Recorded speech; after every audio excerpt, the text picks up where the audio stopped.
हाना बंध्या थिले तेणु पनिना ताहांकु न्यून दृष्टि देखुथिला। हुए तो हानांकर दुख ताहांकु ईश्वरंकर निकटवर्ती करिथिला ओ से प्रभुंक गृह को जाई प्रार्थना कले जेपरिक ईश्वर ताहांकर प्रार्थना शुणिबे ओ संतान देबे। प्रिय बंधु, आमर ईश्वर प्रार्थना शुणती एवं प्रार्थनार उत्तर दियंती। ईश्वर हानांकर प्रार्थना शुणिले ओ ताहांकु उत्तर देले। जीसुंक मधुर वाक्य चला पथे साजे दीप अमरी चरण अलिभ आलोक देई जीवनर प्रतिपदे जीवनर प्रतिपदे बढ़ाई से सत्य पथ प्रदर्शिका से जे पथ प्रदर्शिका पथ प्रदर्शिका पथ प्रदर्शिका।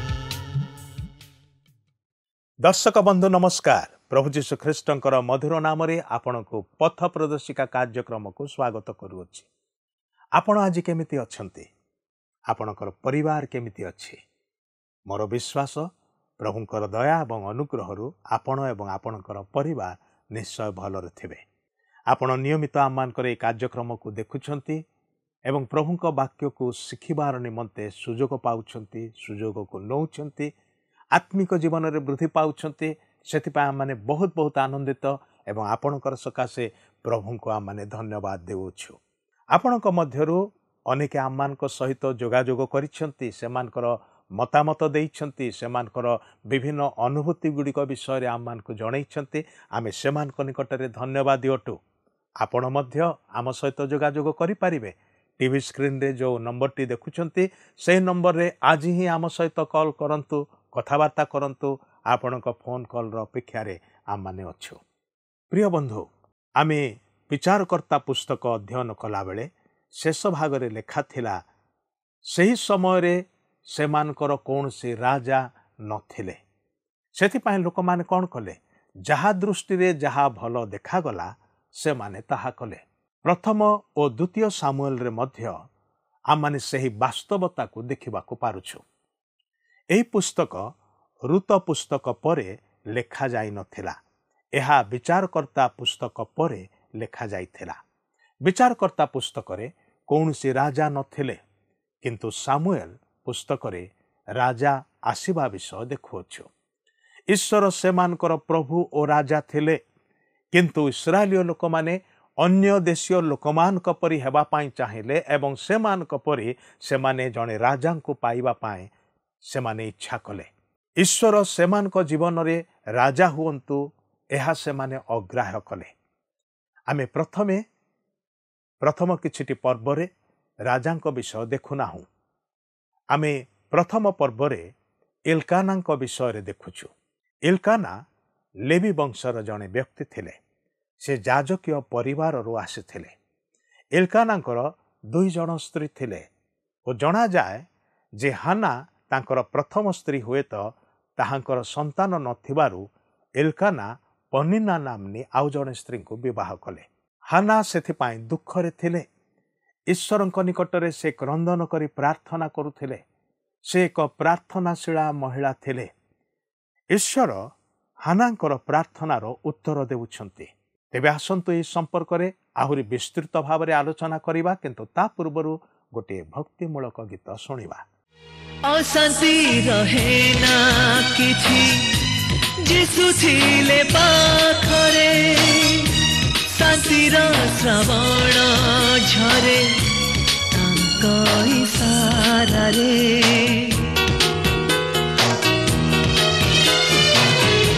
अशांति रहे ना किछि जीसु थिले पाखरे शांतिर श्रवण झरे तांक इशारा ଅନ୍ଧାରରେ ଯେତେ ଯାଏ ମୁଁ ଦୂରରେ ରହିଥାନ୍ତି ସେ ପାଖରେ ହୃଦୟ ମୋର କହନ୍ତି ମୁଁ ତ ଆଶ୍ରୟ ଯୀଶୁ ହିଁ ମୋର ଆଶ୍ରୟ ମୋ ଆଶ୍ରୟ ଯୀଶୁ ହିଁ ମୋର ଆଶ୍ରୟ ମୋ ଆଶ୍ରୟ ଏ ଜୀବନ ପଥେ ମୋ ସହାୟ ଏ ଜୀବନ ପଥେ। ଆସନ୍ତୁ ବର୍ତ୍ତମାନ ଆମେ ପ୍ରଭୁଙ୍କର ବାକ୍ୟ ମଧ୍ୟକୁ ଯିବା। ଆଜି ଆମେ ପୁରାତନ ନିୟମରୁ ପ୍ରଥମ ସାମୁଏଲ ପୁସ୍ତକ ତାହାର ପ୍ରଥମ ପର୍ବର ପ୍ରଥମ ପଦରୁ ଆରମ୍ଭ କରି 2 ପର୍ବର 10 ପଦ ପର୍ଯ୍ୟନ୍ତ ଅଧ୍ୟୟନ କରିବା ନିମନ୍ତେ ଯିବା। ଏହି ପୁସ୍ତକ ହେଉଛି ପୁରାତନ ନିୟମର 9ମ ପୁସ୍ତକ। ଏହି ପୁସ୍ତକରେ ଆପଣ କେତେଗୁଡ଼ିଏ ଗୁରୁତ୍ୱପୂର୍ଣ୍ଣ ବିଷୟ ଲକ୍ଷ୍ୟ କରିବାକୁ ପାରିବେ। ଏହି ପୁସ୍ତକର କେତେକ ଅଂଶ ସାମୁଏଲ ଭାଓବାଦୀଙ୍କ ଦ୍ୱାରା ଲିଖିତ ହୋଇଥିବାରୁ ଏହାକୁ ଯେ ପ୍ରଥମ ସାମୁଏଲ ବୋଲି କୁହାଯାଏ ତାହା ନୁହେଁ, କିନ୍ତୁ ପ୍ରଥମରେ ତାହାଙ୍କର ଜୀବନ କାହାଣୀ ଏହି ପୁସ୍ତକରେ ଉଲ୍ଲେଖ ହୋଇଥିବାରୁ ଓ ସେ ସାଉଲ ରାଜା ଓ ଦାଉଦ ରାଜାଙ୍କୁ ତୈଳରେ ଅଭିଷିକ୍ତ କରିବାର ବିଷୟ ପ୍ରକାଶିତ ହୋଇଥିବାରୁ ଏହି ପୁସ୍ତକର ନାମ ସାମୁଏଲ ପୁସ୍ତକ ବୋଲି ରଖାଯାଇଅଛି। ଏହି ପ୍ରଥମ ସାମୁଏଲ 25 ପର୍ବ ପର୍ଯ୍ୟନ୍ତ ସାମୁଏଲଙ୍କୁ ଲେଖକ ଭାବେ ବିଚାର କରାଯାଏ, ଯାହାକି ତାହାଙ୍କର ମୃତ୍ୟୁ ବିଷୟରେ ମଧ୍ୟ ପ୍ରକାଶ କରେ। କିନ୍ତୁ ପ୍ରକୃତରେ ନାଥନ ଓ ଗାଦ ଏହି ପୁସ୍ତକ ଦ୍ୱୟର ଲେଖା ସମାପ୍ତ କରିଥିଲେ, ଯାହାକି ଆମେ ପ୍ରଥମ ସାମୁଏଲ 10 ପର୍ବର 25 ପଦରେ ଏବଂ ପ୍ରଥମ ବଂଶାବଳୀ 29 ପର୍ବର 29 ପଦରେ ତହିଁର ପ୍ରମାଣ ପାଉ। ସାମୁଏଲଙ୍କର ଏହି 2ଟି ଯାକ ପୁସ୍ତକ ମଧ୍ୟରେ ଆମେ କେତେକ ଗୁରୁତ୍ୱପୂର୍ଣ୍ଣ ଘଟଣା ବର୍ଣ୍ଣିତ ହୋଇଥିବାର ଲକ୍ଷ୍ୟ କରିବାକୁ ପାରୁ। ଇସ୍ରାଏଲ ରାଜ୍ୟର ଉତ୍ଥାନ ହେବାର ଆମେ ଲକ୍ଷ୍ୟ କରିବାକୁ ପାରୁ। ହାନ୍ନା ଓ ତାହାଙ୍କର ସାନ ଶିଶୁ ବିଷୟ ନେଇ ମଧ୍ୟ ଉଲ୍ଲେଖ ହୋଇଅଛି। ଦାଉଦ ଓ ଗଲିଆତର କାହାଣୀ, ଦାଉଦ ଓ ଜୋନାଥନଙ୍କ ମଧ୍ୟରେ ରହିଥିବା ବନ୍ଧୁତ୍ୱ, ସାଉଲଙ୍କର ଜଣେ ତାନ୍ତ୍ରିକକୁ ପରିଦର୍ଶନ କରିବା ଏବଂ 2 ସାମୁଏଲର 7 ପର୍ବରେ ଈଶ୍ୱର ଦାଉଦଙ୍କ ସହିତ ଯେଉଁ ଏକ ମହାନ ନିୟମ କଲେ ସେହିସବୁ ବିଷୟ ଏବଂ ଏଥିସହିତ ଦାଉଦ କିପରି ବତ୍ସେବା ସହିତ ପାପ କଲେ ଓ ତାହାଙ୍କର ପୁତ୍ର ଅବସାଲମ ସହିତ ତାହାଙ୍କର ଯେଉଁ ବିଦ୍ରୋହ ହେଲା ସେହିସବୁ ବିଷୟ ପ୍ରକାଶ କରାଯାଇଥିବାର ଆପଣ ଲକ୍ଷ୍ୟ କରିବାକୁ ପାରିବେ। ଏହି ପ୍ରଥମ ଓ 2 ସାମୁଏଲ ପୁସ୍ତକରେ ଆମେ 3ଟି ମୁଖ୍ୟ ବିଷୟ ଲକ୍ଷ୍ୟ କରିବାକୁ ପାରିବା। ତାହା ହେଉଛି ପ୍ରାର୍ଥନା, ରାଜ୍ୟର ଉତ୍ଥାନ ଓ ଭବିଷ୍ୟତ ବକ୍ତାଙ୍କ କାର୍ଯ୍ୟାଳୟର ଉତ୍ଥାନ। ତେବେ ଏହି 2ଟି ଯାକ ପୁସ୍ତକରେ ରାଜ୍ୟର ଉତ୍ଥାନ ହେଉଛି ସବୁଠାରୁ ଗୁରୁତ୍ୱପୂର୍ଣ୍ଣ।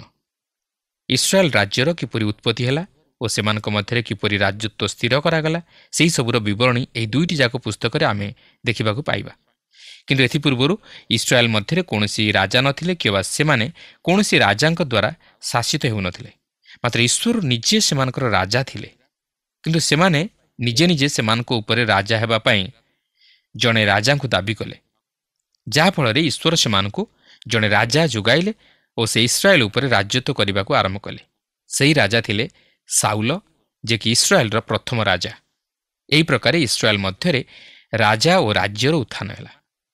ଆସନ୍ତୁ ପ୍ରଥମେ ଆମେ ଏହି ପୁସ୍ତକରେ ସାମୁଏଲଙ୍କ ପ୍ରତି ଟିକେ ଦୃଷ୍ଟି ଦେବା, ଯିଏକି ଇସ୍ରାଏଲର ଶେଷ ବିଚାରକର୍ତ୍ତା ଓ ପ୍ରଥମ ଭବିଷ୍ୟତ ବକ୍ତା ଥିଲେ।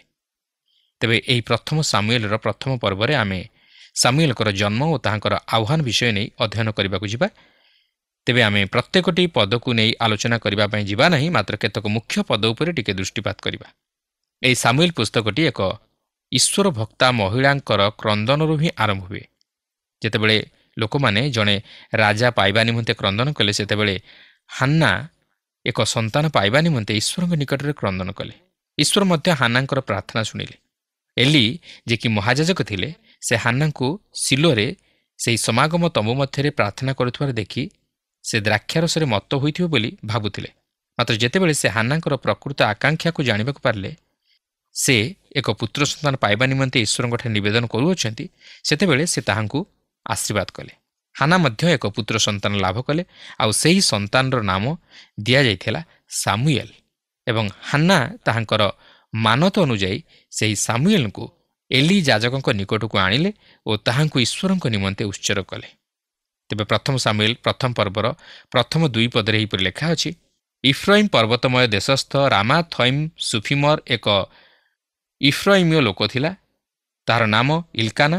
ସେ ସୁଫର ବୃଦ୍ଧ ପ୍ରପୌତ୍ର, ତୋହର ପ୍ରପୌତ୍ର, ଇଲିହର ପୌତ୍ର, ଜିରୋହମର ପୁତ୍ର। ପୁଣି ତାହାର 2 ଭାର୍ଯ୍ୟା ଥିଲେ। ଜଣଙ୍କର ନାମ ହାନ୍ନା, ଅନ୍ୟର ନାମ ପନିନା। ପନିନାର ସନ୍ତାନ ସନ୍ତତି ଥିଲେ, ମାତ୍ର ହାନ୍ନାର କୌଣସି ସନ୍ତାନ ସନ୍ତତି ନଥିଲେ। ଆପଣ ଦେଖନ୍ତୁ, ଇଲକାନାଙ୍କର 2ଟି ସ୍ତ୍ରୀ ଥିଲେ। ବୋଧହୁଏ ଆପଣ ଭାବୁଥିବେ ଯେ ଈଶ୍ୱର ତାହା ସମର୍ଥନ କରୁଥିଲେ, କିନ୍ତୁ ପ୍ରିୟ ବନ୍ଧୁ, ତାହା ନୁହେଁ। ଆମେ ଏହି ପୁସ୍ତକଟିକୁ ଅଧ୍ୟୟନ କଲେ ତାହା ଜାଣିପାରିବା ଯେ ଈଶ୍ୱର ତାହା ସମର୍ଥନ କରୁନଥିଲେ। ଆପଣ ଦେଖନ୍ତୁ, ଅବ୍ରାହମ ଯେତେବେଳେ ହାଗାରଙ୍କୁ ତାହାଙ୍କର ଦ୍ୱିତୀୟ ସ୍ତ୍ରୀ ରୂପେ ଗ୍ରହଣ କଲେ, ଈଶ୍ୱର ମଧ୍ୟ ତାହାରେ ସନ୍ତୁଷ୍ଟ ନଥିଲେ। ତେଣୁକରି ସେହି ପାପର ପ୍ରତିଫଳ ଆଜି ବି ମଧ୍ୟ ପରିଲକ୍ଷିତ ହୁଏ। ହାଗାରଙ୍କ ଠାରୁ ଜାତ ଇସ୍ମାଏଲ ଆରବ ଜାତିର ମସ୍ତକ ସ୍ୱରୂପ ହେଲେ। ଆଜି ମଧ୍ୟ ଜିହୁଦୀ ଓ ଆରବ ଜାତି ମଧ୍ୟରେ ବିଦ୍ରୋହ ଭାବ ଦେଖାଯାଏ। ତେଣୁକରି ଆପଣ ଲକ୍ଷ୍ୟ କରନ୍ତୁ, ଯେହେତୁ ଇଲକାନାଙ୍କର 2ଟି ସ୍ତ୍ରୀ ଥିଲେ, ତେଣୁକରି ପରିବାର ମଧ୍ୟରେ ସମସ୍ୟା ଦେଖାଦେଇଥିଲା। ଏଥିରୁ ଜଣାଯାଏ ଯେ ଈଶ୍ୱର ଏହି ସମୟରେ ସେମାନଙ୍କୁ ଆଶୀର୍ବାଦ କରିନଥିଲେ, କାରଣ ଈଶ୍ୱର ବହୁ ବିବାହକୁ ସମର୍ଥନ କରନ୍ତି ନାହିଁ। ତାହା ହୋଇଥିଲେ ସେ ଆଦମକୁ ଗୋଟିଏ ସ୍ତ୍ରୀ ଦେବା ପରିବର୍ତ୍ତେ ଅଧିକ ସ୍ତ୍ରୀ ଦେଇଥାନ୍ତେ। ଏହାପରେ ପ୍ରଥମ ପର୍ବର 3 ପଦରେ ଏହିପରି ଲେଖା ଅଛି, ସେହି ବ୍ୟକ୍ତି ବର୍ଷକୁ ବର୍ଷ ସୈନ୍ୟାଧିପତି ସଦାପ୍ରଭୁଙ୍କ ନିକଟରେ ଆରାଧନା ଓ ବଳିଦାନ କରିବା ନିମନ୍ତେ ଆପଣା ନଗରରୁ ସିଲୋକୁ ଯାଉଥାଏ। ସେହି ସ୍ଥାନରେ ଏଲିଙ୍କର 2 ପୁତ୍ର ହଫ୍ନି ଓ ପିନହସ ସଦାପ୍ରଭୁଙ୍କ ଯାଜକ ଥିଲେ। ଏଲିଙ୍କର ଯେଉଁ 2 ପୁତ୍ର ହଫ୍ନି ଓ ପିନହସଙ୍କ ବିଷୟ ନେଇ ଉଲ୍ଲେଖ ହୋଇଅଛି, ଏହାର ଏକ ବିଶେଷ କାରଣ ମଧ୍ୟ ରହିଅଛି। ଏହି ହଫ୍ନି ଓ ପିନହସ ପାପାଧମ ସନ୍ତାନ ଥିଲେ, ମାତ୍ର ତଥାପି ସେମାନେ ସେହି ସମାଗମ ତମ ମଧ୍ୟରେ ଯାଜକୀୟ କାର୍ଯ୍ୟ ସମ୍ପାଦନ କରୁଥିଲେ। କିନ୍ତୁ ଆମେ ପରେ ଅଧ୍ୟୟନ କଲେ ଜାଣିପାରିବା ଯେ ସେମାନେ କେଉଁପରି ଭାବେ ଈଶ୍ୱରଙ୍କର ପବିତ୍ରତାକୁ କ୍ଷୁର୍ଣ୍ଣ କରୁଥିଲେ ଓ ଈଶ୍ୱରଙ୍କର ବିରୁଦ୍ଧାଚରଣ କାର୍ଯ୍ୟ କରୁଥିଲେ। ତେଣୁକରି ସାମୁଏଲଙ୍କ ସମୟରେ ସମାଗମ ତମ ମଧ୍ୟକୁ ଯାଇ ଈଶ୍ୱରଙ୍କର ଉପାସନା କରିବା ଅତି ସମସ୍ୟାଜନକ ଥିଲା। ଏଲିଙ୍କର 2 ପୁତ୍ରଙ୍କ ଜୀବନରେ ଦୁଷ୍ଟତା ଭରି ରହିଥିଲା। ତେଣୁକରି ସେହି ସ୍ଥାନ ମଧ୍ୟ ଉପାସନା ନିମନ୍ତେ ଅତି ବିପଦଜନକ ଥିଲା। ଏକ କୌତୁହଳର ବିଷୟ ଯେ ସାମୁଏଲ ପ୍ରଥମରୁ ସେମାନଙ୍କ ନାମ ଏଠାରେ ପ୍ରକାଶ କରିଦିଅନ୍ତି। 4 ଓ 5 ପଦରେ ଲେଖା ଅଛି, ପୁଣି ଇଲକାନା ବଳିଦାନ କରିବା ଦିନରେ ସେ ଆପଣା ଭାର୍ଯ୍ୟା ପନିନାକୁ ଓ ତାହାର ପୁତ୍ର କନ୍ୟା ସମସ୍ତଙ୍କୁ ଅଂଶ ଦେଲା। ମାତ୍ର ସେ ହାନ୍ନାକୁ 2 ଗୁଣ ଅଂଶ ଦେଲା, କାରଣ ସେ ହାନ୍ନାକୁ ପ୍ରେମ କଲା, ମାତ୍ର ସଦାପ୍ରଭୁ ତାହାର ଗର୍ଭାଶୟ ରୁଦ୍ଧ କରିଥିଲେ।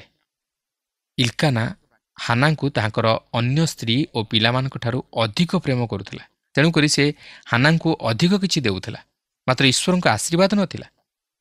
6 ପଦରେ ଲେଖା ଅଛି, ପୁଣି ସଦାପ୍ରଭୁ ତାହାର ଗର୍ଭାଶୟ ରୁଦ୍ଧ କରିବାରୁ ତାହାର ସପତ୍ନୀ ତାହାର ରୋଷ ଜନ୍ମାଇବା ନିମନ୍ତେ ତାହାକୁ ଅତିଶୟ ବିରକ୍ତ କରେ। ହାନ୍ନାଙ୍କ ନିମନ୍ତେ କିଏ ଦୁଃଖଦାୟିନୀ ଥିଲା? ପନିନା, ଯେ କି ଇଲକାନାର ଆଉ ଏକ ସ୍ତ୍ରୀ ଥିଲା। ତେଣୁକରି ଏଥିରୁ ଆପଣ ଅନୁମାନ କରିପାରୁଥିବେ ଯେ ସେମାନଙ୍କର ପାରିବାରିକ ଜୀବନ ସୁଖକର ବା ଶାନ୍ତିକର ନଥିଲା, କିମ୍ବା ସେମାନଙ୍କ ମଧ୍ୟରେ ଭଲ ସମ୍ପର୍କ ନଥିଲା।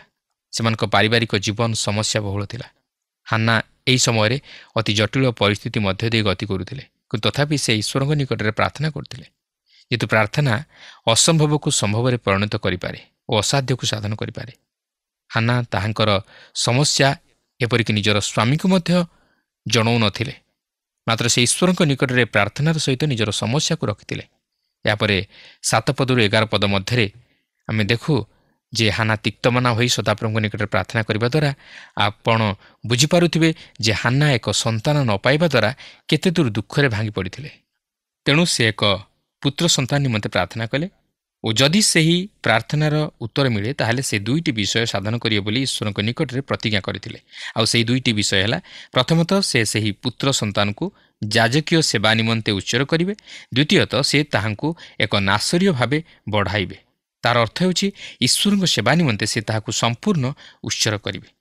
ଏହାପରେ ପ୍ରଥମ ପର୍ବର 12 ଓ 13 ପଦରେ ଲେଖା ଅଛି, ଏହି ରୂପେ ସେ ସଦାପ୍ରଭୁଙ୍କ ସାକ୍ଷାତରେ ପ୍ରାର୍ଥନା କରୁଥିବା ସମୟରେ ଏଲି ତାହାର ମୁଖକୁ ଅନାଇଲା। ସେ ସମୟରେ ହାନ୍ନା ଆପଣା ମନେ ମନେ କଥା କହୁଥିଲା, କେବଳ ତାହାର ଓଷ୍ଠ ହଲୁଥିଲା, ମାତ୍ର ତାହାର ରବ ଶୁଣାଯାଉନଥିଲା। ତେଣୁ ସେ ମତ୍ତ ହୋଇଥିବ ବୋଲି ଏଲି ବିଚାର କଲେ। ଦେଖନ୍ତୁ, ଏଲି ମହାଯାଜକ ଥିଲେ, ଆଉ ସେ ଏହି ହାନ୍ନାଙ୍କୁ ସମାଗମ ତମ ମଧ୍ୟକୁ ଆସି ପ୍ରାର୍ଥନା କରୁଥିବାର ଦେଖିଲେ। ସେ ହାନ୍ନାଙ୍କର ମୁଖକୁ ଅନାଇ ଦେଖିଲେ ଯେ ତାହାଙ୍କର ଓଷ୍ଠ କେବଳ ହଲୁଛି, ମାତ୍ର ସେ କ'ଣ କହୁଛନ୍ତି ତାହା ଶୁଣାଯାଉ ନାହିଁ। ତେବେ ଲକ୍ଷ୍ୟ କରନ୍ତୁ ଏଲିଙ୍କର ପ୍ରତିକ୍ରିୟା, ଯାହାକି ସେହି ସମୟର ପରିସ୍ଥିତିକୁ ଉପସ୍ଥାପିତ କରେ। କାରଣ ସେହି ସମୟରେ ଏଲିଙ୍କର 2 ପୁତ୍ର ଦ୍ରାକ୍ଷାରସରେ ମତ୍ତ ହୋଇ ସମସ୍ତ ପ୍ରକାର ଅସାମାଜିକ କାର୍ଯ୍ୟରେ ଲିପ୍ତ ରହୁଥିଲେ। ଏଲି ତାହା ସବୁ ଦେଖି ମଧ୍ୟ ଆଖି ବୁଜି ଦେଉଥିଲେ, ମାତ୍ର ତାହାଙ୍କର ପୁତ୍ରମାନଙ୍କୁ ଅନୁଯୋଗ କରୁନଥିଲେ। ତେଣୁକରି ହାନ୍ନା ଯେତେବେଳେ ଈଶ୍ୱରଙ୍କ ନିକଟରେ ପ୍ରାର୍ଥନା କରୁଛନ୍ତି, ଏଲି ଭାବୁଛନ୍ତି ଯେ ହାନ୍ନା ବୋଧହୁଏ ସେହିପରି ଦ୍ରାକ୍ଷାରସରେ ମତ୍ତ ହୋଇଅଛନ୍ତି। କାହିଁକି ଜାଣନ୍ତି? କାରଣ ଅନ୍ୟମାନେ ମଧ୍ୟ ମତ୍ତ ହୋଇ ଈଶ୍ୱରଙ୍କର ଉପାସନା କରିବା ନିମନ୍ତେ ଆସୁଥିଲେ। ତେଣୁକରି ସେହି ସମୟରେ ଉପାସନାର ସ୍ଥାନ ବାସ୍ତବରେ ଉପଯୁକ୍ତ ତଥା ନିରାପଦର ସ୍ଥାନ ନଥିଲା। କିନ୍ତୁ ଈଶ୍ୱର ଏଥିରେ ସନ୍ତୁଷ୍ଟ ନଥିଲେ, କାରଣ ଏହାର ଫଳାଫଳ ମଧ୍ୟ ଆମେ ପରେ ଦେଖିବାକୁ ପାରିବା। ଏହାପରେ ପ୍ରଥମ ପର୍ବର 14 ଓ 15 ପଦରେ ଲେଖା ଅଛି, ତହିଁରେ ଏଲି ତାହାକୁ କହିଲେ, ତୁମେ କେତେ କାଳ ମତ୍ତ ହୋଇଥିବ? ତୁମ ଦ୍ରାକ୍ଷାରସ ତୁମଠାରୁ ଦୂର କର। ଏଥିରେ ହାନ୍ନା ଉତ୍ତର ଦେଇ କହିଲା, ନା ମୋହର ପ୍ରଭୁ, ମୁଁ ଦୁଃଖିନୀ ସ୍ତ୍ରୀ। ମୁଁ ଦ୍ରାକ୍ଷାରସ କି ମଦ୍ୟପାନ କରି ନାହିଁ, ମାତ୍ର ସଦାପ୍ରଭୁଙ୍କ ସମ୍ମୁଖରେ ମୁଁ ଆପଣା ପ୍ରାଣ ବେଦନା ଢାଳୁଥିଲି। ବାସ୍ତବରେ ହାନ୍ନାଙ୍କର ପ୍ରାର୍ଥନା ଭଳି ଆମମାନଙ୍କର ପ୍ରାର୍ଥନାଶୀଳ ଜୀବନ କ'ଣ ଅଛି କି? ହାନ୍ନା ନୀରବରେ ପ୍ରାର୍ଥନା କରୁଥିଲେ, ମାତ୍ର ତାହାଙ୍କର ପ୍ରାର୍ଥନା ଈଶ୍ୱର ଶୁଣିଲେ। କିନ୍ତୁ ଆମେ ଚିତ୍କାର କରି ପ୍ରାର୍ଥନା କଲେ ମଧ୍ୟ ତାହା ନିଷ୍ଫଳ ହେଉଛି। କାହିଁକି? ଯେହେତୁ ପ୍ରଭୁଙ୍କ ନିକଟରେ ଆମମାନଙ୍କର ହୃଦୟ ସରଳ ନୁହେଁ। ତେବେ ହାନ୍ନା ଚାହୁଁନଥିଲେ ଯେ ଏଲି ତାହାଙ୍କ ପ୍ରତି କିଛି ଭୁଲ ଧାରଣା ନିଅନ୍ତୁ। ତେଣୁକରି ସେ ତାହା ସ୍ପଷ୍ଟ କରିଦେବାକୁ ଯାଇ ଏହିପରି କହନ୍ତି, ଯାହାକି ପ୍ରଥମ ପର୍ବର 16ରୁ 18 ପଦ ମଧ୍ୟରେ ଲେଖା ଅଛି, ଆପଣା ଦାସୀ କି ପାପାଧମର କନ୍ୟା ବୋଲି ଜ୍ଞାନ ନ କର। ମୁଁ ଆପଣା ଚିନ୍ତା ଓ ବିରକ୍ତିର ବାହୁଲ୍ୟ ହେତୁରୁ ଏପର୍ଯ୍ୟନ୍ତ କଥା କହୁଥିଲି। ତହିଁରେ ଏଲି ଉତ୍ତର ଦେଇ କହିଲେ, କୁଶଳରେ ଯାଅ, ଯାହା ତୁମେ ମାଗିଲ ଇସ୍ରାଏଲର ପରମେଶ୍ୱର ତୁମର ସେହି ନିବେଦନ ଅନୁସାରେ ତୁମକୁ ଦେଉନ୍ତୁ। ତୁ ସେ କହିଲା, ତୁମ ଦାସୀ ତୁମ ଦୃଷ୍ଟିରେ ଅନୁଗ୍ରହ ପ୍ରାପ୍ତ ହେଉ। ଆଉ ସେ ସ୍ତ୍ରୀ ଆପଣା ପଥରେ ଗଲା ଓ ଭୋଜନ କଲା, ପୁଣି ତାହାର ମୁଖ ଆଉ ବିଷର୍ଣ୍ଣ ନୋହିଲା। ଏଲି ତାହାଙ୍କର ଭୁଲ ବୁଝିପାରିଥିଲେ ଓ ହାନ୍ନାଙ୍କୁ ମଧ୍ୟ ଆଶୀର୍ବାଦ କଲେ। ହାନ୍ନାଙ୍କର ମୁଖ ଆଉ ବିଷର୍ଣ୍ଣ ନୋହିବାର ଅର୍ଥ ଈଶ୍ୱର ଯେ ତାହାଙ୍କର ପ୍ରାର୍ଥନା ଶୁଣିଛନ୍ତି ଓ ସେ ତହିଁର ଉତ୍ତର ଦେବେ, ଏହି ବିଶ୍ୱାସ ତାହାଙ୍କ ମନରେ ଜାତ ହୋଇଥିଲା। ଏହାପରେ 19 ଓ 20 ପଦରେ ଲେଖା ଅଛି, ଏଉତାରେ ସେମାନେ ଅତି ପ୍ରଭାତରେ ଉଠି ସଦାପ୍ରଭୁଙ୍କ ଆରାଧନା କରି ଫେରିଲେ ଓ ଆପଣମାନଙ୍କ ବାସସ୍ଥାନ ରାମାକୁ ଆସିଲେ। ଆଉ ଇଲକାନା ଆପଣା ଭାର୍ଯ୍ୟା ହାନାର ସହବାସ କରନ୍ତେ ସଦାପ୍ରଭୁ ତାହାକୁ ସ୍ମରଣ କଲେ। ପୁଣି ସମୟ ଉପସ୍ଥିତ ହୁଅନ୍ତେ ହାନ୍ନା ଗର୍ଭଧାରଣ କରି ପୁତ୍ର ପ୍ରସବ କଲା। ଆଉ ମୁଁ ସଦାପ୍ରଭୁଙ୍କୁ ମାଗିଥିଲି ଏହା କହି ତାହାର ନାମ ସାମୁଏଲ ପରମେଶ୍ୱର ଦତ୍ତ ରଖିଲା। ସାମୁଏଲ ନାମର ଅର୍ଥ ପରମେଶ୍ୱର ଦତ୍ତ। ହାନ୍ନାଙ୍କର ପ୍ରାର୍ଥନାର ଉତ୍ତର ମିଳିଲା। ତାଙ୍କ ମନ ଆନନ୍ଦରେ ଭରିଯାଇଛି। ତାହାଙ୍କୁ ଆଉ କେହି ବନ୍ଧ୍ୟା କହିବେ ନାହିଁ। ସମାଜରେ ସେ ଆଉ ଘୃଣିତା ବା କଳଙ୍କିତା ନୁହନ୍ତି, ମାତ୍ର ଆଦରଣୀୟା। ଈଶ୍ୱର ତାହାଙ୍କର ଅପମାନ ଦୂର କରିଅଛନ୍ତି। କେବଳ ସେତିକି ନୁହେଁ, ଈଶ୍ୱର ତାଙ୍କର ପ୍ରାର୍ଥନା ଶୁଣି ଏକ ରାଜ୍ୟ ମଧ୍ୟ ନିର୍ମାଣ କରିଅଛନ୍ତି। ଏହାପରେ 21ରୁ 23 ପଦ ମଧ୍ୟରେ ଆମେ ଦେଖୁ ଯେ ହାନ୍ନା ସାମୁଏଲଙ୍କର ଯତ୍ନ ନେଲେ ଓ ସେ ସ୍ତନ୍ୟପାନ ତ୍ୟାଗ କରିବା ପର୍ଯ୍ୟନ୍ତ ତାହାକୁ ତାହାଙ୍କ ନିକଟରେ ରଖିଲେ। ଏହାପରେ 24ରୁ 28 ପଦ ମଧ୍ୟରେ ଆମେ ଦେଖୁ ଯେ ଯେତେବେଳେ ହାନ୍ନା ପ୍ରଭୁଙ୍କ ନିକଟରେ ବଳିଦାନ ଉତ୍ସର୍ଗ କଲେ, ଏହାର ଅର୍ଥ ସେ ଈଶ୍ୱରଙ୍କ ନିକଟରେ ଯେଉଁ ମାନତ କରିଥିଲେ ତାହା ପୂର୍ଣ୍ଣ କଲେ। ଆଉ ସେ କହନ୍ତି, ମୁଁ ଏହି ପୁତ୍ରକୁ ଈଶ୍ୱରଙ୍କ ଉଦ୍ଦେଶ୍ୟରେ ଉତ୍ସର୍ଗ କରିବା ନିମନ୍ତେ ମାନତ କରିଥିଲି, ଆଉ ମୁଁ ବର୍ତ୍ତମାନ ତାହାକୁ ସଦାପ୍ରଭୁଙ୍କ ଉଦ୍ଦେଶ୍ୟରେ ନିବେଦନ କଲି। ସେ ଯାବଜୀବନ ସଦାପ୍ରଭୁଙ୍କ ଉଦ୍ଦେଶ୍ୟରେ ନିବେଦିତ ହେଲା। ବାସ୍ତବରେ ଏଠାରେ ଆମେ ହାନ୍ନାଙ୍କର ପ୍ରଭୁଙ୍କ ପ୍ରତି ବାସ୍ତବ ପ୍ରେମ ପ୍ରକାଶିତ ହେବାର ଲକ୍ଷ୍ୟ କରୁ। ସେ ନିଜର ପୁତ୍ରକୁ ପ୍ରଭୁଙ୍କ ଉଦ୍ଦେଶ୍ୟରେ ଉତ୍ସର୍ଗ କରିଦେଲେ। ଦେଖନ୍ତୁ, ଦୀର୍ଘ ଦିନ ପରେ ସେ ଗୋଟିଏ ପୁତ୍ର ସନ୍ତାନ ପାଇଲେ, ମାତ୍ର ସେ ତାହାକୁ ମଧ୍ୟ ପ୍ରଭୁଙ୍କ ଉଦ୍ଦେଶ୍ୟରେ ସମର୍ପଣ କରିଦେଲେ। କ'ଣ ଏହା ସହଜ? କେଉଁ ମା' ଏପରି ଅଛି ଯେ କି ନିଜର ସନ୍ତାନକୁ ଏପରି ଉତ୍ସର୍ଗ କରିପାରେ? ଅନେକ ପିତାମାତା ଅଛନ୍ତି, ସେମାନଙ୍କର ପୁଅ ଝିଅଙ୍କୁ ପ୍ରଭୁଙ୍କ ଉଦ୍ଦେଶ୍ୟରେ ଉତ୍ସର୍ଗ କରିଥାନ୍ତି, ମାତ୍ର ସେମାନେ ଯଦି ଭଲ ପାଠ ପଢ଼ି ଉତ୍ତମ ଶିକ୍ଷାଗତ ଯୋଗ୍ୟତା ହାସଲ କରନ୍ତି, ତାହେଲେ ସେମାନଙ୍କୁ ପ୍ରଭୁଙ୍କ ନିମନ୍ତେ ବ୍ୟବହାର ନ କରି ନିଜର ସ୍ୱାର୍ଥ ହାସଲ ନିମନ୍ତେ ବ୍ୟବହାର କରନ୍ତି। ଅନେକ ପିତାମାତା ଅଛନ୍ତି, ଯଦି ସେମାନଙ୍କର ସନ୍ତାନ ଦୁର୍ବଳ ହୋଇଯାଏ କିମ୍ବା ଭଲ ଶିକ୍ଷାଗତ ଯୋଗ୍ୟତା ହାସଲ ନ କରେ, ତାହେଲେ ତାହାକୁ ପ୍ରଭୁଙ୍କ ନିମନ୍ତେ ଉତ୍ସର୍ଗ କରନ୍ତି। ମାତ୍ର ହାନ୍ନା ତାହାଙ୍କର ପ୍ରଥମ ସନ୍ତାନକୁ ପ୍ରଭୁଙ୍କ ଉଦ୍ଦେଶ୍ୟରେ ଉତ୍ସର୍ଗ କରିଥିଲେ। ପ୍ରଭୁ ମଧ୍ୟ ଆମମାନଙ୍କଠାରୁ ସେହିପରି ଆଶା କରନ୍ତି। ବର୍ତ୍ତମାନ ଆମେ ପ୍ରଥମ ସାମୁଏଲ ପୁସ୍ତକର 2 ପର୍ବଟିକୁ ଅଧ୍ୟୟନ କରିବାକୁ ଯିବା। ଏହି 2 ପର୍ବରେ ଆମେ ହାନ୍ନାଙ୍କର ପ୍ରାର୍ଥନା, ଏଲି ଯାଜକଙ୍କର 2 ପାପାଧମ ସନ୍ତାନ, ସାମୁଏଲଙ୍କର ସଦାପ୍ରଭୁଙ୍କ ଗୃହରେ ରହିବା ଓ ଏଲିଙ୍କର 2 ପୁତ୍ରଙ୍କର ବିଚାର ବିଷୟ ନେଇ ଅଧ୍ୟୟନ କରିବାକୁ ଯିବା। ତେବେ ପ୍ରଥମେ ଆମେ ହାନ୍ନାଙ୍କର ଭାବବାଣୀ ସମ୍ବନ୍ଧୀୟ ପ୍ରାର୍ଥନା ବିଷୟ ନେଇ ଆଲୋଚନା କରିବାକୁ ଯିବା। ହାନ୍ନାଙ୍କର ଧନ୍ୟବାଦାର୍ଥକ ପ୍ରାର୍ଥନା ଏକ ଭାବବାଣୀ ପରି ଥିଲା। ଏପରିକି ସେ ପ୍ରଥମ ଥର ପାଇଁ ମସିହଙ୍କ ବିଷୟରେ ପ୍ରକାଶ କରନ୍ତି। ଏଲିଙ୍କର 2 ପୁତ୍ର ଦୁଷ୍ଟ ଥିଲେ, ଓ ଯାଜକୀୟ କାର୍ଯ୍ୟ ନିମନ୍ତେ ପୂରାପୂରି ଅନୁପଯୁକ୍ତ ଥିଲେ। ଜଣେ ଅଜଣା ଭାଓବାଦୀ ଏଲିଙ୍କୁ ସତର୍କ କରାଇ ଜଣାଇ ଦେଇଥିଲେ ଯେ ତାହାଙ୍କ ବଂଶ ମହାଯାଜକୀୟ କାର୍ଯ୍ୟରୁ ନିବୃତ୍ତ ହେବେ ଓ ଈଶ୍ୱର ଜଣେ ବିଶ୍ୱସ୍ତ ଯାଜକଙ୍କୁ ଉଠାଇବେ। ତେବେ ହାନ୍ନା ଏହିପରି ପ୍ରାର୍ଥନା କରନ୍ତି, ଯାହାକି ପ୍ରଥମ ସାମୁଏଲ 2 ପର୍ବର ପ୍ରଥମ ପଦରେ ଲେଖା ଅଛି। ପୁଣି ହାନ୍ନା ପ୍ରାର୍ଥନା କରି କହିଲା, ମୋର ଅନ୍ତଃକରଣ ସଦାପ୍ରଭୁଙ୍କଠାରେ ମହା ଉଲ୍ଲାସ କରୁଅଛି। ସଦାପ୍ରଭୁଙ୍କଠାରେ ମୋହର ଶୃଙ୍ଗ ଉନ୍ନତ ହୋଇଅଛି। ମୋହର ମୁଖ ମୋର ଶତ୍ରୁମାନଙ୍କ ନିକଟରେ ଫିଟିଅଛି, ଯେହେତୁ ମୁଁ ତୁମ୍ଭ ପରିତାଣରେ ଆନନ୍ଦ କରେ। ଏକ ଶୃଙ୍ଗ ବଳକୁ ପ୍ରକାଶ କରେ, ଯାହାକି କୌଣସି ବିଷୟକୁ ଧାରଣ କରିପାରେ। ହାନ୍ନା କହନ୍ତି ତାହାଙ୍କ ବଳ, ଅର୍ଥାତ୍ ସେ କହିବାକୁ ଚାହାନ୍ତି ପ୍ରଭୁ ହିଁ ତାହାଙ୍କର ବଳ। ସେଥିପାଇଁ ଆନନ୍ଦ କରୁଅଛନ୍ତି ଯେ ପ୍ରଭୁ ତାହାଙ୍କ କୋଳରେ ଏକ ସନ୍ତାନ ଦେଇଛନ୍ତି।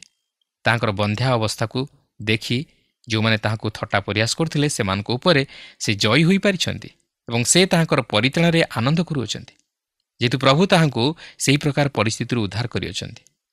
ତାହାଙ୍କ ଦୈନନ୍ଦିନ ଜୀବନର ସମସ୍ତ ଦୋଷ ଦୁର୍ବଳତାରୁ ତାହାଙ୍କୁ ଉଦ୍ଧାର କରିଅଛନ୍ତି, ଅର୍ଥାତ୍ ତାହାଙ୍କୁ ସୂଚୀ କରିଅଛନ୍ତି। କାରଣ ପରିତାଣ ହେଉଛି ସଦାପ୍ରଭୁଙ୍କର, ଯାହାକି ଜୁନସ 2 ପର୍ବର 9 ପଦରେ ଆପଣ ଦେଖିବାକୁ ପାରିବେ। କାରଣ ପରିତାଣ ହେଉଛି ଈଶ୍ୱରଙ୍କର ଅନୁଗ୍ରହର ଦାନ। ସେ ଆମମାନଙ୍କୁ ତାହାଙ୍କର ଅନୁଗ୍ରହରେ ପରିତାଣ ଦାନ କରିଅଛନ୍ତି, କିନ୍ତୁ ଆମମାନଙ୍କର ଧର୍ମକର୍ମ ବା କ୍ରିୟାକର୍ମରୁ ନୁହେଁ, ଯୋଗ୍ୟତା ହେତୁ ନୁହେଁ, କିନ୍ତୁ ସେ ଆମମାନଙ୍କୁ ପ୍ରେମ କରନ୍ତି। 2 ପର୍ବର 2 ପଦରେ ଲେଖା ଅଛି, ସଦାପ୍ରଭୁଙ୍କ ତୁଲ୍ୟ ପବିତ୍ର ଆଉ କେହି ନାହିଁ, ଯେହେତୁ ତୁମ୍ଭ ଭିନ୍ନ ଆଉ କେହି ନାହିଁ, କିମ୍ବା ଆମମାନଙ୍କ ପରମେଶ୍ୱରଙ୍କ ତୁଲ୍ୟ କୌଣସି ଶୈଳ ନାହିଁ। ପୁରାତନ ନିୟମରେ ସଦାପ୍ରଭୁଙ୍କୁ ଶୈଳ ରୂପେ ପ୍ରକାଶ କରାଯାଇଅଛି। ନୂତନ ନିୟମରେ ପ୍ରଭୁ ଯୀଶୁଖ୍ରୀଷ୍ଟଙ୍କୁ କୋଣର ପ୍ରଧାନ ପ୍ରସ୍ତର ରୂପେ ଉପସ୍ଥାପିତ କରାଯାଇଅଛି, ଯାହାକି ଆପଣ ପ୍ରଥମ ପିତର 2 ପର୍ବର 6 ପଦରେ ଲକ୍ଷ୍ୟ କରିବାକୁ ପାରିବେ। ମାଥ୍ୟୁ 16 ପର୍ବର 18 ପଦରେ ଖ୍ରୀଷ୍ଟ ମଧ୍ୟ ଏହିପରି ନିଜେ ପ୍ରକାଶ କରନ୍ତି, ଏହି ପଥର ଉପରେ ମୁଁ ଆପଣାର ମଣ୍ଡଳୀ ସ୍ଥାପନ କରିବି।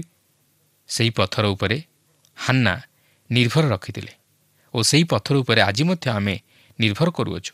ଈଶ୍ୱରଙ୍କ ପରି ଆମମାନଙ୍କର ଶୈଳ ଆଉ କେହି ନାହିଁ।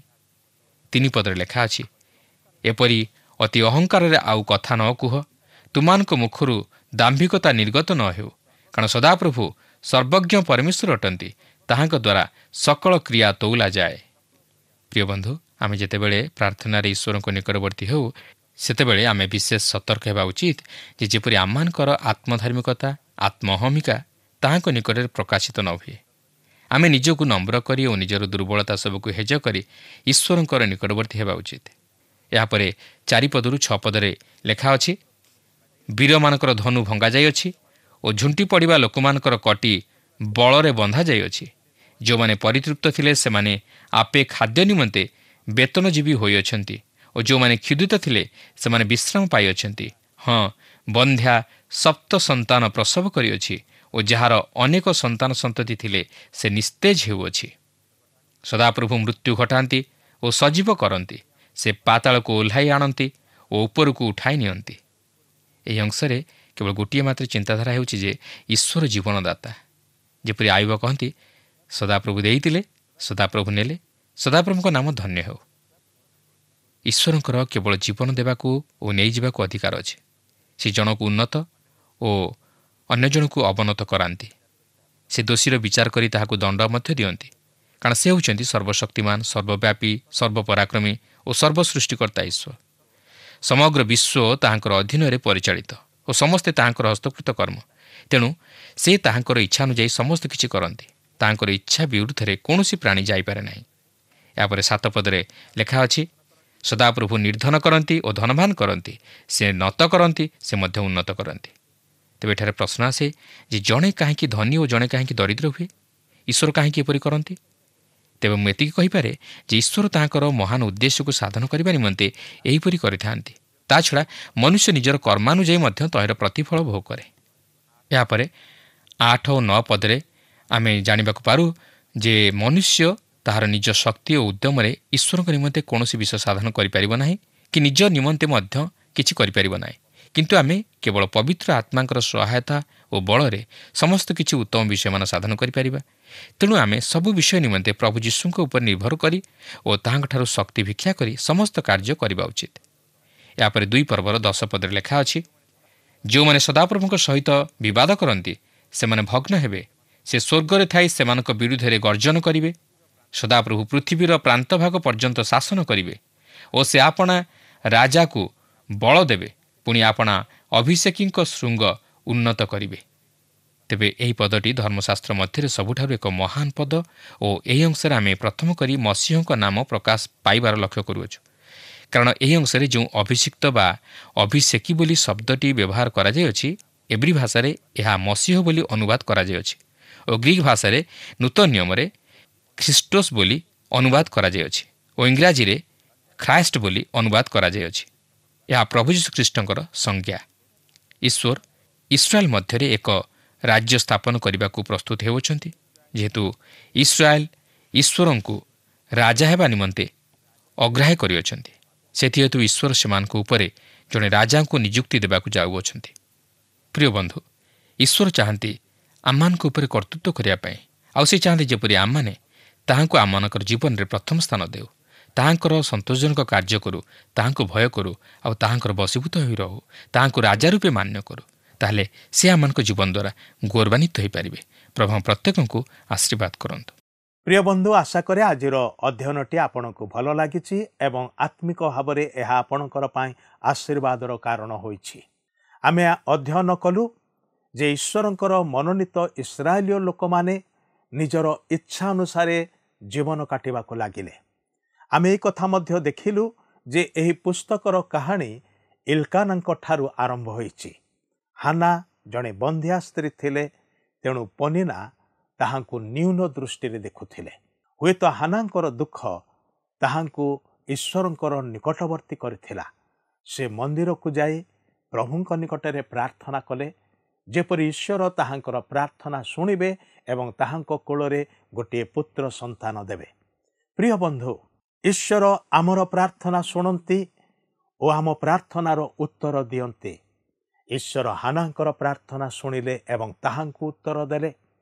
ଈଶ୍ୱର ହାନାଙ୍କ ଗର୍ଭରେ ଯେଉଁ ପୁତ୍ର ଦେଲେ, ହାନା ତାହାଙ୍କର ନାମ ସାମୁଏଲ ବୋଲି ରଖିଲେ। ଏହା କ'ଣ ଆଶ୍ଚର୍ଯ୍ୟ ବିଷୟ ନୁହେଁ କି? ଆଜି ତ ଆମମାନଙ୍କର ଆଲୋଚନାର ସମୟ ଏଠି ସରିଯାଇଛି, କିନ୍ତୁ ପରବର୍ତ୍ତୀ କାର୍ଯ୍ୟକ୍ରମରେ ପୁଣି ଆପଣଙ୍କ ସହିତ ସାକ୍ଷାତ ହେବ। ଆଜି ପାଇଁ ବିଦାୟ ଦିଅନ୍ତୁ। ତା ପୂର୍ବରୁ ଆସନ୍ତୁ ପ୍ରାର୍ଥନା କରିବା। ପ୍ରିୟ ପ୍ରଭୁ, ତୁମେ ସତ୍ୟ ଆଉ ଜୀବିତ ପରମେଶ୍ୱର, ଆଜି ବି ଜୀବିତ। ତୁମେ ପ୍ରାର୍ଥନା ଶ୍ରବଣକାରୀ ଏବଂ ଉତ୍ତରଦାତା ପରମେଶ୍ୱର ଅଟ। ହାନା ପ୍ରାର୍ଥନା କଲେ, ଉତ୍ତର ପାଇଲେ। ଆଜି ତୁମେ ମଧ୍ୟ ଆମମାନଙ୍କର ପ୍ରାର୍ଥନା ଶୁଣି ଉତ୍ତର ଦେବା ପାଇଁ ପ୍ରସ୍ତୁତ ଅଟ। କିନ୍ତୁ ଆଜି ତୁମ ନିକଟରେ ସତ୍ୟ ଭାବରେ ଅନ୍ତରର ସହିତ କିଏ ପ୍ରାର୍ଥନା କରୁଅଛି, ତୁମେ ସେମାନଙ୍କର ନିକଟତର ହେବା ପାଇଁ ଇଚ୍ଛା କରିଅଛ। ନିବେଦନ କରୁଛୁ ପ୍ରଭୁ, ସରଳ ଅନ୍ତରରେ ବିଶ୍ୱାସର ସହିତ ତୁମଠାରେ ପ୍ରାର୍ଥନା ନିବେଦନ ଥୋଇବା ପାଇଁ ଆମମାନଙ୍କୁ ପ୍ରତ୍ୟେକଙ୍କୁ ସାହାଯ୍ୟ କର। ଏହି ପ୍ରାର୍ଥନା ପ୍ରଭୁ ଯୀଶୁଖ୍ରୀଷ୍ଟଙ୍କ ନାମରେ ଉତ୍ସର୍ଗ କରୁଅଛୁ। ଆମେନ୍। ବହୁତ ବହୁତ ଧନ୍ୟବାଦ। ପ୍ରଭୁ ଆପଣଙ୍କୁ ଆଶୀର୍ବାଦ କରନ୍ତୁ। ପ୍ରିୟ ବନ୍ଧୁ, ଆଶା କରୁ ଆପଣଙ୍କୁ ଆମ ପଥ ପ୍ରଦର୍ଶିକା କାର୍ଯ୍ୟକ୍ରମ ନିଶ୍ଚୟ ଭଲ ଲାଗିଥିବ। ଯଦି ଭଲ ଲାଗିଛି ତାହେଲେ ଆମକୁ 044490812996 ନମ୍ବରରେ ନିଶ୍ଚୟ ଗୋଟିଏ ମିସ୍ଡ କଲ୍ ଦେବେ। ଆପଣଙ୍କ ମିସ୍ଡ କଲ୍ ଆମ ନିମନ୍ତେ ଅତି ବହୁମୂଲ୍ୟ। ମୁଁ ଆନନ୍ଦର ସହ ଜଣାଉଛି ଯେ ପ୍ରତ୍ୟେକ ମିସ୍ଡ କଲ୍ ଦାତାଙ୍କ ମଧ୍ୟରୁ ସପ୍ତାହ ଶେଷରେ ଯିଏ ଅଧିକ ମିସ୍ଡ କଲ୍ ଦେଇଥିବେ ତାଙ୍କୁ ମନୋନୀତ କରାଯିବ ଓ ପୁରସ୍କୃତ କରାଯିବ। ସେହି ଦର୍ଶକ ବନ୍ଧୁଙ୍କ ନାମ ଓ ଫଟୋ ଆମ କାର୍ଯ୍ୟକ୍ରମ ଶେଷରେ ଦେଖାଯିବ।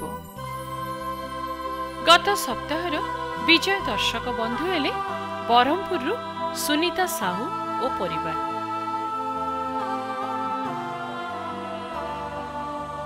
ପ୍ରାର୍ଥନା ଓ ଅଧିକ ଜାଣିବା ନିମନ୍ତେ ଫୋନରେ ଆମ ସହ ଯୋଗାଯୋଗ କରିପାରିବେ।